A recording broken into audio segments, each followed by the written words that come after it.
बिस्मिल्लाहिर्रहमानिर्रहीम। नाजरीन अस्सलाम वालेकुम। आपका अपना प्लेटफार्म, आपका अपना चैनल नुस्ख़ों, वज़ीफ़ों और दमों का ये मरकज़, रूहानी मरकज़ फ़ी सबिलिल्लाह आपकी खिदमत में इंशाअल्लाह नुस्खे लाता रहेगा। तो आज का नुस्खा बग़ैर वक्त ज़ाया किए कीमती नुस्खा है एलर्जी, खुजली, चंबल, दाद, खाज, खुजली भी जिसको हिंदी में कहते हैं। हर किस्म की एलर्जी, फोड़े, फिंसियों के लिए कीमती आज़मूदा नुस्खा है और बेशुमार दफ़ा आजमाया हुआ है। तो आप नोट फरमा लें। सादा सी देसी नेचुरल चीज़ें हैं, कोई इनका साइड इफ़ेक्ट नहीं है। आपने लेना है अजवाइन, देसी अजवाइन हर घर में तकरीबन होती है, अगर नहीं है तो पिंसार स्टोर से ले लें। देसी अजवाइन 50 ग्राम ले लें।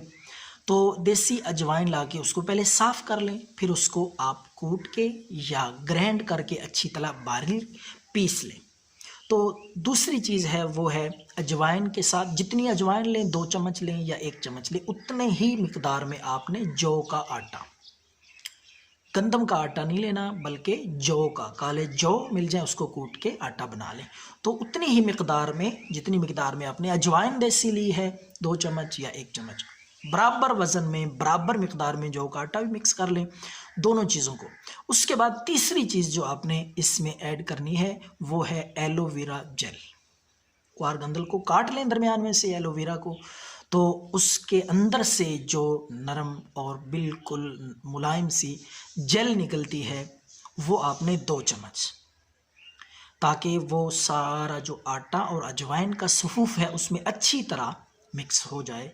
तो 2-3 चम्मच एलोवेरा जेल लेके पेस्ट बनाएं, अच्छी तरह मिक्स करके यकजान हो जाए। तो रात के वक्त जहाँ भी ख़ारिश है, प्राइवेट पार्ट्स पे है, टांगों पे है, बाजुओं पे, कमर पे, जिस जिस्म के हिस्से पे भी ख़ारिश है आप लगाएं, बिस्मिल्लाह पढ़ के रात को लगाएं।